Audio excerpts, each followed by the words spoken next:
Ngiyamkhetha uNkulunkulu wethu Shembe. Ngiyacela amaNazaretha ukunethulela nje enye indaba eyisixwayiso ngezwi likaNkulunkulu wethu esimlandelayo Shembe. Ngithi ngonyaka wokugcina kaBhombela entabeni eNhlangakazi ngo-1935 wathumela omunye weyithunywa noma wabantu ababemsiza ukuthi akamemezele ukuthi kuzoba nesidlo esiyingcwele esizodliwa ngesabatha elizayo. Omemezayo-ke wenza iphutha ngoba wathi mangabe ehambe ememezela wathi isidlo esizoba khona ngesabatha elizayo kuyobe sabagcotshwa kuphela, ibandla lonke laselisala ngaphandle.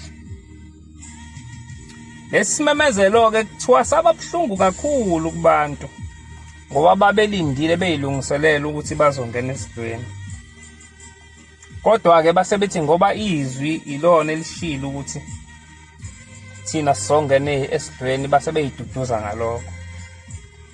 Kwathi ekuseni ngesabatha lelo-ke lesidlo kwase kuzwakala ukuthi hayibo kumemezeleke ngephutha. Izwi lenkosi lalithe isidlo esabantu bonke. Kwaba iphutha kulo wayethunyiwe ukuthi akadlulise umbiko kubantu.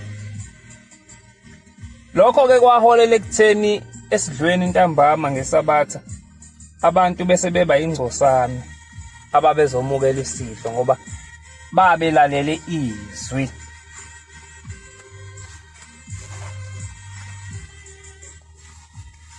Yabamukelisa-ke inkosi yakwenza konke ekwenzayo kanti ezulwini sekushayisekile. Khona into ethi-ke zifa ngamvunye kona oyedwa nigcine senone nonke.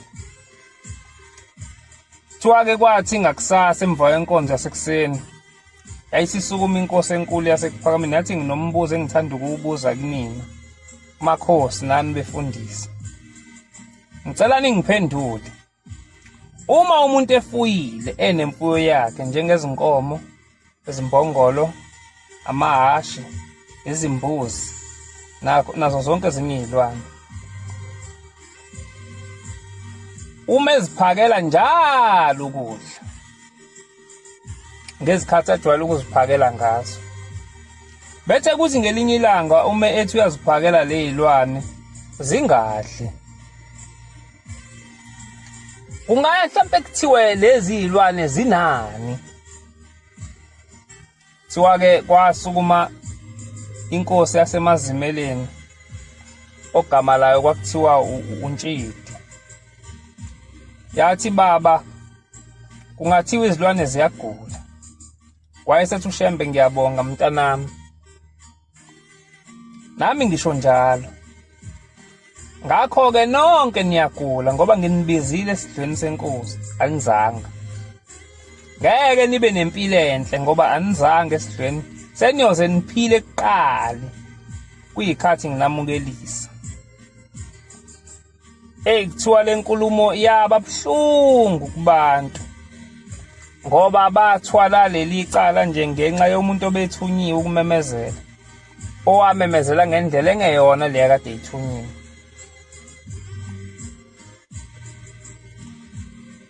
Kuthiwa-ke waqhubeka uBhombela nenkonzo yakhe.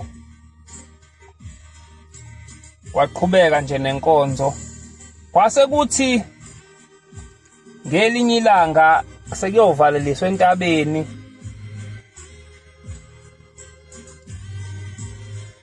Wayesekhuluma futhi kubo bonke abantu ababekhona.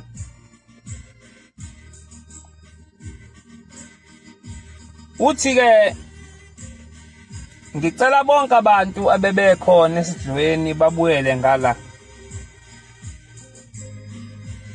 Abangezange esidlweni babuyele ngapha. Lamantombazane amukela isidlo eshiyintombi zibuyele nganhlanye. Kuthiwa-ke kwaba namaqoqo amathathu. Kuthiwa wayesethi abafundisi abageza intombi yena uBombela wayesegeza ababekhona esidweni senkosi kuphela. Kuthiwa kwathi emveni kokuthi eseqedile wayesevele esuke ehamba ney'ntombi kanye nalaba abayingcosana kade bageza inyawo laba ababekhona esidweni. Kuthiwa kwabamuncu maNazaretha. Inhlangano yonke yasala imile phezu kwentaba. Namatshe ababewaphethe amanzi nenkatha. Kuthiwa kwasala isililo, kwaqhuma isililo kakhulu kubantu. Beyiginqa phansi bekhala ngoba bebona baliwe ezulwini. Yahamba nje inkosi yangabanaka. Kuthiwa kwaze kwafika ethempelini eMaseleni kwathandazwa lapho zedlula izitsha nabantu laba abayingcosana. Injalo inhlangano sasele entabeni. Uma izitsha sezifikile emfuleni eMdloti uShembe watshela uMshumayeli ubatshela abantu ukuba behle entabeni. Behla-ke yayisihambe intangano yayizongena ekuphakameni. Le ndaba ngiyikhulumela into eyodwa ukuthi izwi likaShembe uma seliyisekeni akulungi. Engathi singalinaki izwi likaShembe methe lento le imi kanje ayime njengoba eshilo. Uma ethe lento le ayingenziwa ayingenziwa. Ngoba kungenzeka wena uyenze ngoba imnandi emzweni yakho. Ekugcineni ugcina ulimaza abaningi abantu. Ziningi-ke izinto uShembe azikhulumile embhalweni. Kodwa othola ukuthi asizenzi nje, asiyinakile nje, siyishaya indiva.